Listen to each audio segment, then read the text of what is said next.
The Galactic Council's emergency session was going about as well as a chocolate teapot in a supernova.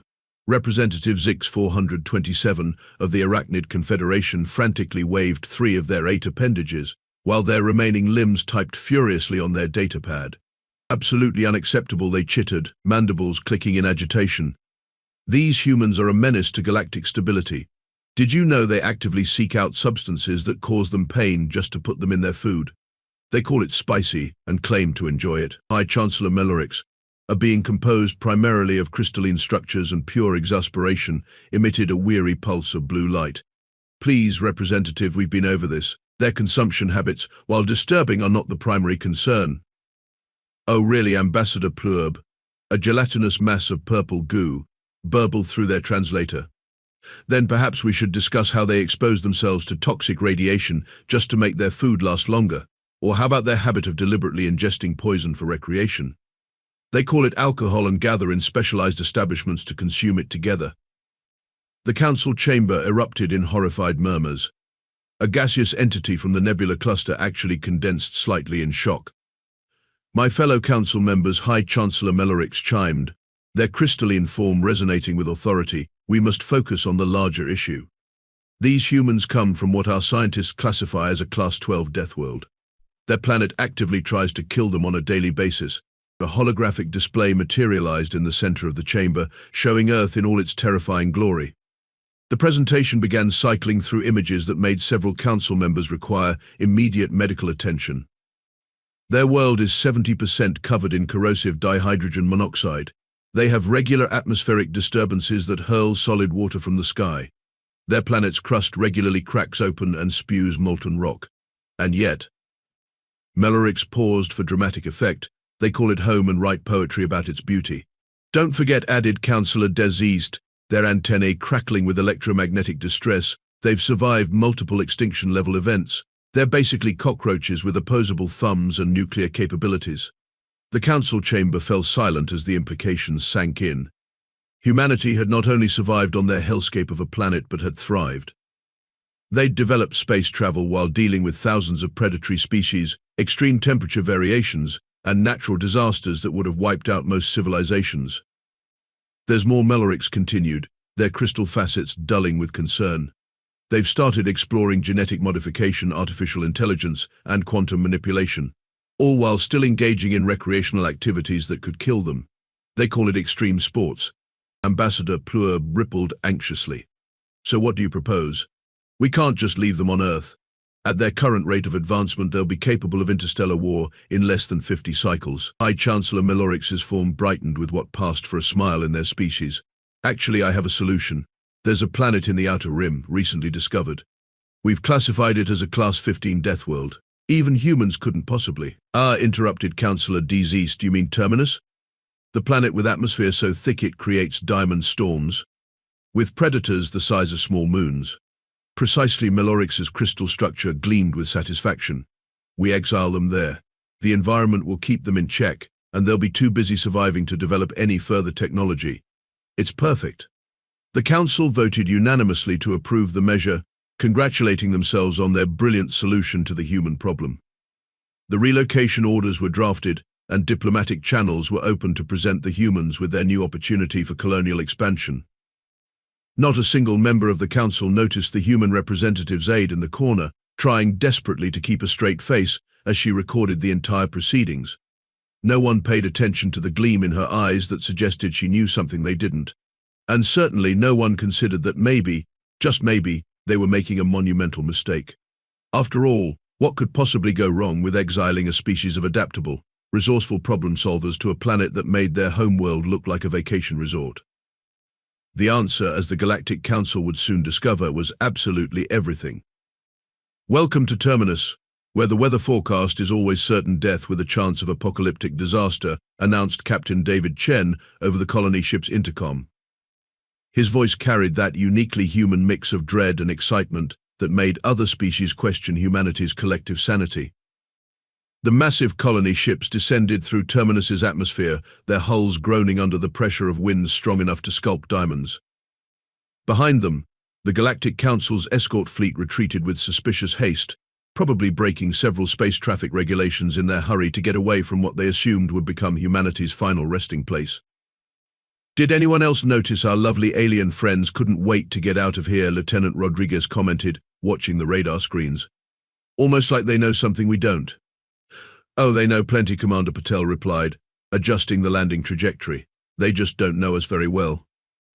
The first landing was about as graceful as a drunk elephant trying to ice skate. The ships touched down in what they'd designated as Landing Zone Alpha, though slightly less lethal Zone Alpha might have been more accurate. The immediate area featured fewer visible predators and marginally less hostile terrain compared to the rest of the visible landscape. As the first group of humans stepped onto Terminus soil, wearing environmental suits that looked like they'd been designed by someone who'd watched too many science fiction movies, Chief Engineer Wong couldn't resist marking the moment. That's one small step for humanity, one giant leap away from those patronizing alien bureaucrats. The initial survey teams quickly discovered that Terminus made Earth look like a luxury resort. The atmosphere was a toxic cocktail that would make a chemical warfare specialist blush. The local flora had evolved to be carnivorous, all of it. Even the equivalent of grass tried to digest your boots if you stood still too long. But it was the fauna that really made things interesting. "Contact. 3:00, shouted Specialist Zhang over the comm system. "Big bastard, moving fast." The creature that emerged from the crystalline forest defied description, though several humans tried anyway, mostly using colorful expletives. It resembled a cross between a titanium-plated rhinoceros and a particle accelerator, with too many legs and what appeared to be naturally occurring plasma cannons along its spine. "Well," muttered Colonel Jackson, watching the beast charge toward them. "That's new." The security team's weapons seemed to merely annoy it. The creature shrugged off conventional ammunition like they were spitballs, and the energy weapons just made it angry.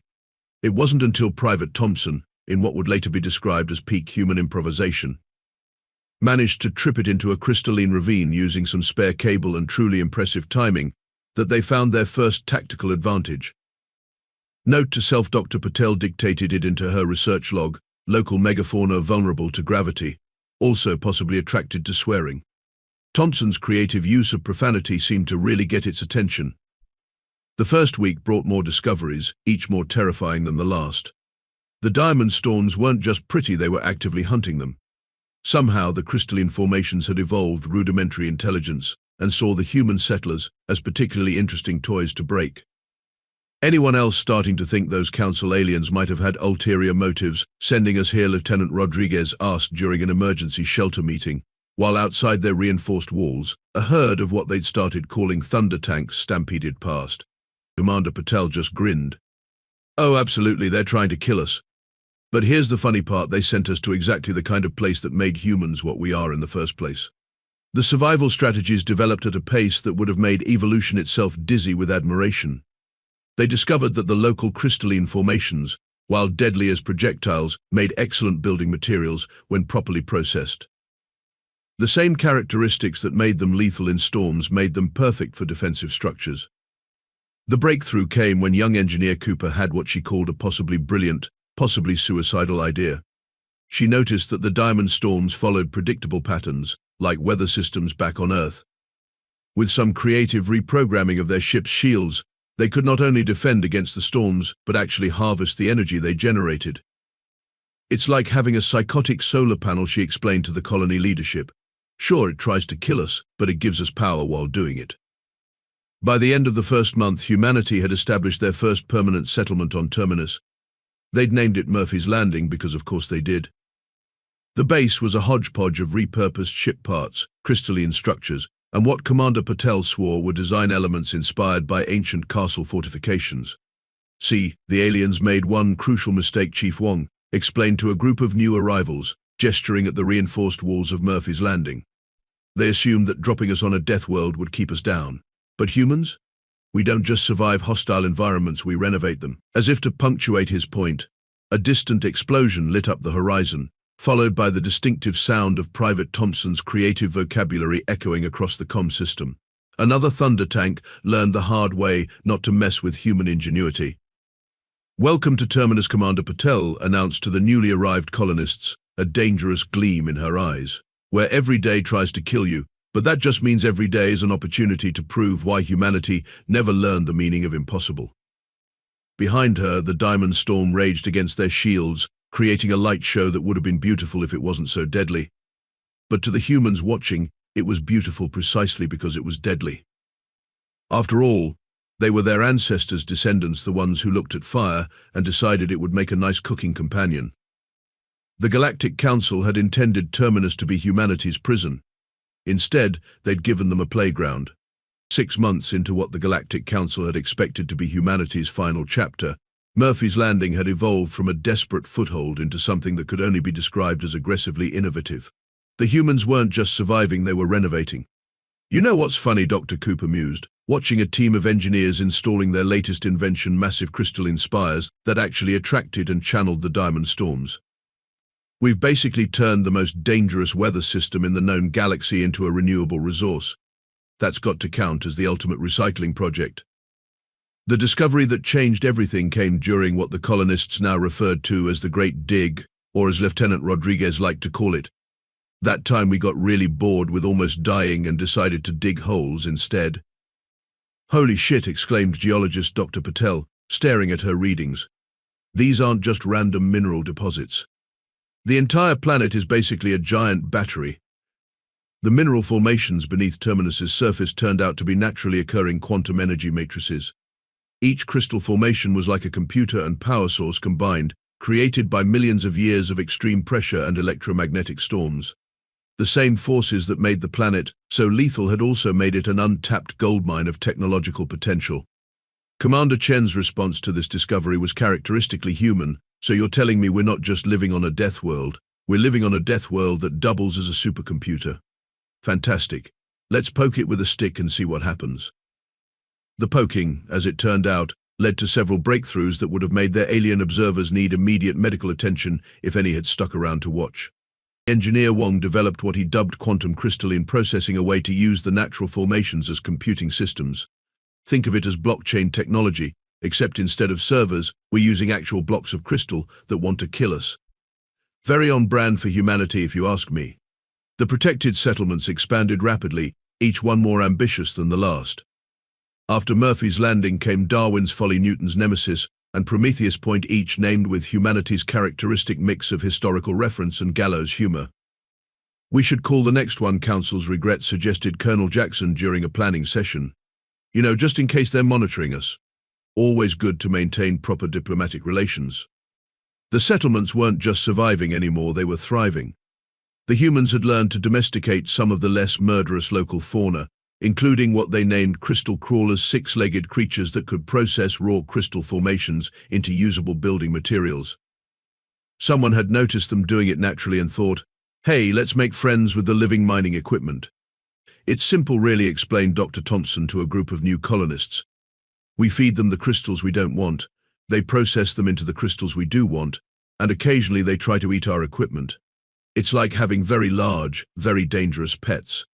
The breakthrough in protective technology came when young engineer Patel had what she called an absolutely crazy idea during a particularly nasty diamond storm.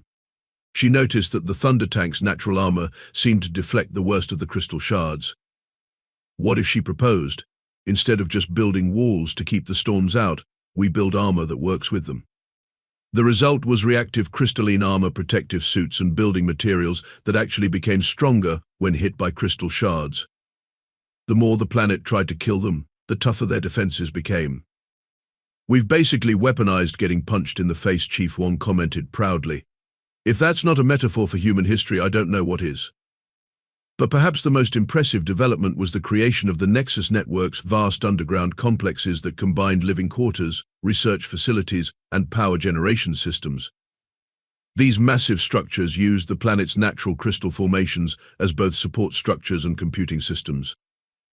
It's like we're building cities inside a giant supercomputer, Dr. Cooper explained during a tour. Every wall around us is technically alive and computing something. We're not just living on Terminus anymore, we're interfacing with it. The environment modification projects grew more ambitious by the day. They'd learned to predict and even influence the patterns of diamond storms, creating safe corridors for transport between settlements. The deadly crystalline forests were partially tamed, with humans finding ways to guide their growth into natural defensive formations.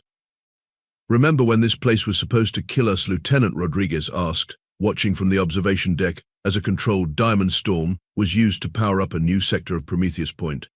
"Now we're treating it like some kind of deadly theme park." Commander Chen nodded, reviewing the latest progress reports. "The Council thought they were sending us to prison. Instead, they gave us a laboratory. Every single thing on this planet that should have killed us has instead made us stronger. The quantum crystalline technology they'd developed had applications far beyond mere survival. They'd created computing systems that made their previous technology look like stone tablets and chisels, energy generation systems that could power a small star system, defense systems that adapted and evolved in real time. You know what the best part is?" Dr. Patel said during a research briefing. "Everything we're developing here is completely unique to Terminus. No other civilization has anything like it because no one else was crazy enough to try living here long enough to figure it out." The protected settlements had grown into full-fledged cities, each with its own specialization. Murphy's Landing became the administrative and research hub. Darwin's Folly specialized in biological research and fauna domestication. Newton's Nemesis focused on physics and energy production. And Prometheus Point, the newest and most ambitious project, was dedicated to pushing the boundaries of what was possible with their new technologies.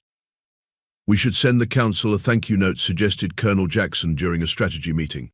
"Dear Galactic Council, thanks for the deadly planet. We're remodeling it. Hope you don't mind. P.S. You really should have checked what happens when you give humans access to quantum computers that tried to kill them first." As the first year on Terminus drew to a close, humanity had done more than just survive. They had completely changed the rules of the game. The deadly environment that was supposed to be their doom had instead become the foundation of their greatest technological revolution. "You know what's really ironic?" Commander Chen mused, watching the latest quantum processing array come online. "They exiled us here because they thought we were too dangerous to let loose in the galaxy. Now, thanks to their brilliant plan, we're about 1,000 times more advanced than we would have been if they'd just left us alone on Earth." A diamond storm raged outside the protective barriers of Prometheus Point, its crystalline projectiles now feeding power into the very systems they were meant to destroy. Humanity hadn't just adapted to Terminus, they'd made it adapt to them. And somewhere in the galaxy, the Galactic Council remained blissfully unaware that their perfect prison was about to become humanity's launching pad to the stars. The first alien ship to notice something was wrong was a Crexian trading vessel that had taken a wrong turn at the Carina Nebula. They'd expected to find a barren Deathworld with possibly a few human remains. Instead, they found themselves being hailed by a thriving civilization. "Welcome to Terminus," Commander Chen's voice crackled over the comm system. "Would you be interested in some quality quantum crystalline technology? We're having a special first contact discount." The Crexian captain, all 7 of their eyes blinking in confusion, managed to stutter out, but this is supposed to be a prison planet." "Oh, it was," Lieutenant Rodriguez replied cheerfully. "We just turned it into a tech startup instead. Funny how things work out, isn't it?" News spread through the galaxy's trading networks faster than a diamond storm through unshielded armor.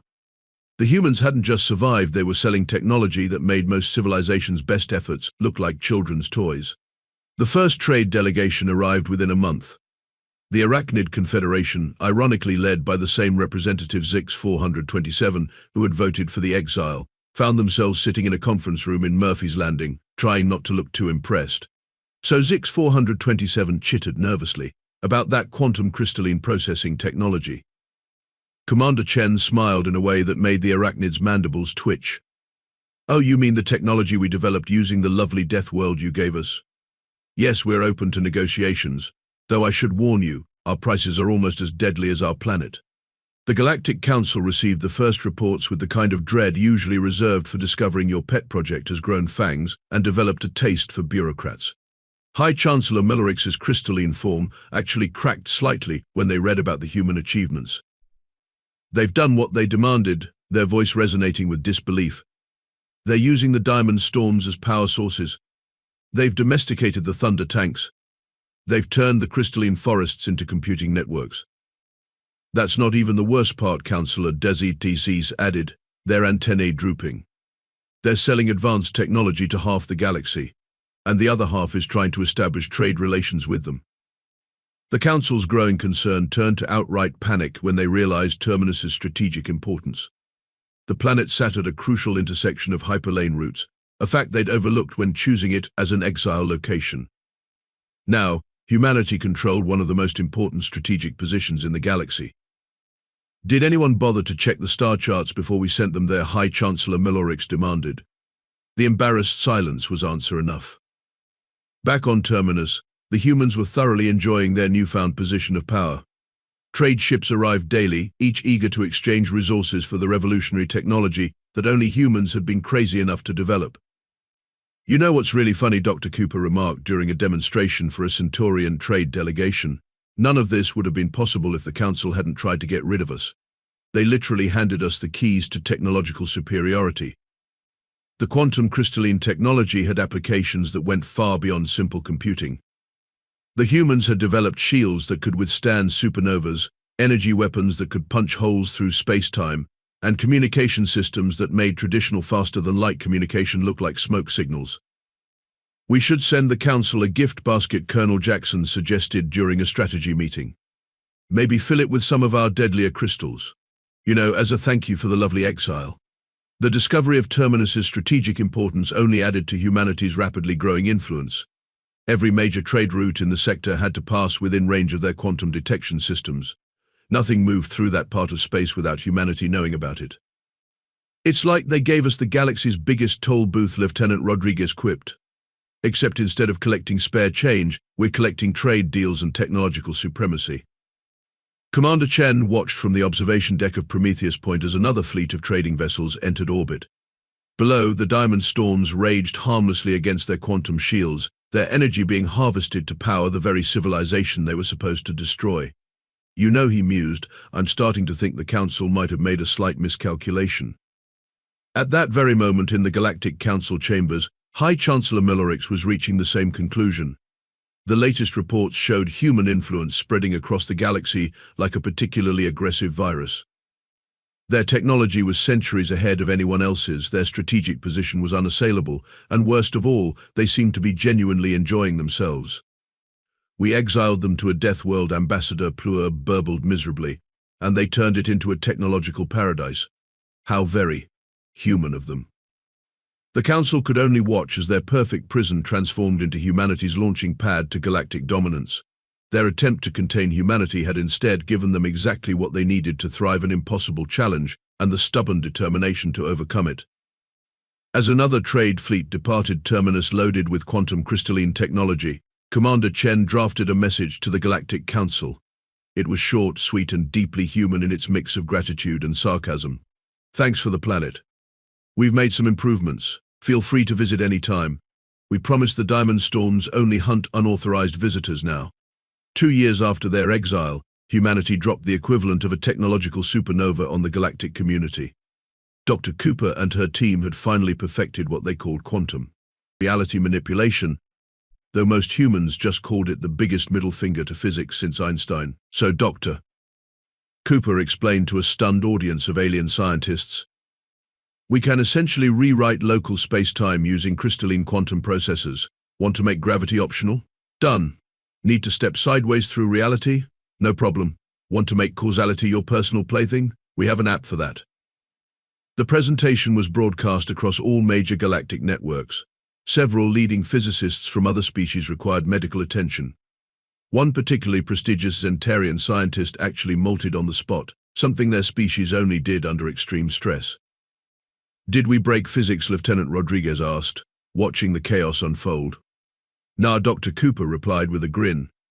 We just convinced it to be more flexible in its interpretation of what's possible. The Galactic Council called an emergency session. High Chancellor Milorix's crystalline form was vibrating at frequencies that suggested either extreme anxiety or an imminent structural failure. Let me make sure I understand this correctly, they chimed, their voice hitting notes usually reserved for warning sirens. The humans have not only survived on Terminus, they've turned it into a technological superpower, and now they can literally bend reality. That's not even the worst part, Councillor DZZ added, their antennae twitching spasmodically. They're offering to sell the technology to anyone who meets their trade terms. They're democratizing reality manipulation. The Council's attempts to maintain control of the situation were about as effective as trying to herd quantum particles with a butterfly net. Every restriction they tried to impose was met with increasingly creative human solutions. When the Council attempted to restrict trade routes to Terminus, humanity unveiled their quantum tunneling transportation system. Distance is more of a suggestion now, explained Chief Engineer Wong during the product launch. Also, your trade blockade is cute. We've turned it into a tourist attraction. The Council's next move was to try economic sanctions. The humans responded by introducing quantum-enhanced manufacturing that could literally create resources from properly manipulated space-time. Scarcity is so last century. Commander Chen announced in a press release that made several economic experts spontaneously develop stress-related mutations. Perhaps, suggested Ambassador Pluerb during a particularly tense council session, we should consider negotiating. The human delegation arrived at the Galactic Council headquarters in a ship that literally bent light around it, not for stealth, just because they could. Commander Chen led the team, wearing a suit made of domesticated crystal that rippled with quantum calculations. Let's discuss our terms, he began, as reality itself seemed to hold its breath. First, we want official recognition as a sovereign power. Second, we want unrestricted access to all trade routes. And third, he paused for dramatic effect, we want an official apology for the exile. Preferably in writing. We're thinking of framing it. The council chamber erupted in chaos. Several representatives attempted to object, only to find their universal translators suddenly speaking in limericks, a small demonstration of human quantum technology at work. You can't just demand, High Chancellor Melorix began, actually interrupted Dr. Cooper, pulling up a holographic display that existed in 7 dimensions. Simultaneously, we can. See, we've been doing some calculations. Would you like to know what happens to galactic civilization if we decide to close our trade routes? The resulting simulation made several council members wish they had chosen different career paths. The economic models alone were enough to give their probability computers nervous breakdowns. But that's not all, Commander Chen continued cheerfully. We've also developed some rather interesting defensive capabilities. Would anyone like a demonstration of our quantum shield technology? No? Then perhaps we should return to discussing those terms. The negotiations lasted 3 standard days. By the end, humanity had secured everything they wanted, plus a few concessions they added just because they could. The Council had no choice. Humanity had become too integral to galactic civilization to ignore or suppress. You know what the really funny part is, Lieutenant Rodriguez remarked during the signing ceremony. If they'd just left us alone on Earth, we'd probably still be arguing about colony rights on Mars. Instead, they gave us the ultimate challenge, and we turned it into the ultimate opportunity. The final agreement was signed with what humans would later call malicious compliance. They agreed to remain primarily based on Terminus after all. They'd grown quite fond of their deadly paradise. They agreed to share their technology, but only through properly negotiated trade deals. And they agreed to maintain peaceful relations with the Council, though their definition of peaceful included regular demonstrations of technological superiority just to keep everyone on their toes. We should thank them, really, Commander Chen mused, watching the Council representatives sign the agreement with various appendages trembling. They tried to exile us to a Deathworld, and instead they gave us exactly what humans do best with an impossible situation to overcome. The signing ceremony was broadcast across the galaxy. Humans watched from their quantum-enhanced cities on Terminus, where diamond storms now danced in choreographed patterns for tourist attractions, and thunder tanks gave rides to visiting dignitaries. Dr. Cooper, standing at the heart of their quantum research facility in Prometheus Point, looked out over the crystalline landscape they had tamed and transformed. You know what we should do next, she asked, a dangerous gleam in her eyes. We should offer to help them upgrade their planets. You know, as a gesture of goodwill. The collective shudder that ran through the Council at that suggestion was probably visible from orbit. In the end, the Council had to acknowledge a fundamental truth about humanity. Giving them a bigger challenge only made them more formidable. They had turned their prison into a paradise, their death sentence into technological supremacy, and their exile into the foundation of a new galactic power. Next time you want to get rid of humans, Commander Chen advised the Council during his closing remarks, maybe just ask us nicely to leave. It's probably safer for everyone involved. As if to punctuate his point, a controlled diamond storm outside the council chambers spelled out, "Have a nice day," in crystalline formations that somehow managed to look smug. The galaxy would never be the same. But then again, that had been true from the moment humanity looked at a Deathworld, and decided to renovate. 10 years after the Great Exile, as historians now called it, humanity held their own galactic summit on Terminus. The location choice was deliberate. Nothing quite said we won, like hosting an interstellar conference on a planet that was supposed to kill them. The conference center in New Alexandria, their newest and most ostentatious city, featured open-air viewing decks where controlled diamond storms created spectacular light shows. Domesticated thunder tanks gave tours to wide-eyed alien diplomats, while quantum crystalline computers casually bent reality to serve drinks that existed in multiple states simultaneously. Welcome to Terminus. Commander Chen addressed the assembled dignitaries, now sporting the title of Human Ambassador to the Galaxy. Or, as we like to call it, the best-worst thing that ever happened to humanity. The Galactic Council representatives shifted uncomfortably in their specially designed quantum-cushioned seats. High Chancellor Melorix's crystalline form had developed a permanent stress fracture from years of dealing with human innovations. 10 years ago, Chen continued, his grin carrying enough smugness to power a small star system. You sent us here to die. Instead, we thrived. You tried to isolate us, and we became essential. You wanted to contain our potential, and instead, you gave us exactly what we needed to exceed it. The statistics spoke for themselves. Humanity had become the galaxy's primary source of quantum technology. Their trade network spanned every major system. Their scientific advances had rewritten the fundamental understanding of physics, biology, and reality itself. But here's the real punchline, Dr. Cooper added, now heading the Quantum Reality Research Division. We're not keeping it to ourselves. Unlike some species I could mention, she paused meaningfully, we believe in sharing our knowledge. For a reasonable fee, of course. The new Galactic Charter was signed that day, with humanity taking their place as one of the primary powers. The irony was lost on no one. The species that had been exiled as too dangerous to join galactic civilization had become one of its cornerstone members. You know what the best part is, Lieutenant Rodriguez, now Fleet Commander Rodriguez, mused during the closing ceremonies. We're actually safer for the galaxy to deal with now than we were before. Nothing like turning a Deathworld into a paradise to teach you the value of responsible innovation. The Council's formal acknowledgement of their strategic oversight bureaucratic speak for massive mistake was encoded in quantum crystals and displayed prominently in every human settlement. Some said it glowed brighter whenever a council member was nearby, though that was probably just humans being humans. As for Terminus itself, the planet that was supposed to be humanity's tomb had become their greatest achievement. The deadly environment that should have destroyed them had instead inspired their greatest innovations. Every natural threat had been turned into an asset, every lethal feature transformed into a resource. We should start an exchange program, suggested Dr. Cooper during the final day of the summit. Other species could send their best and brightest to study here. After all, nothing teaches innovation quite like a planet that wants to kill you.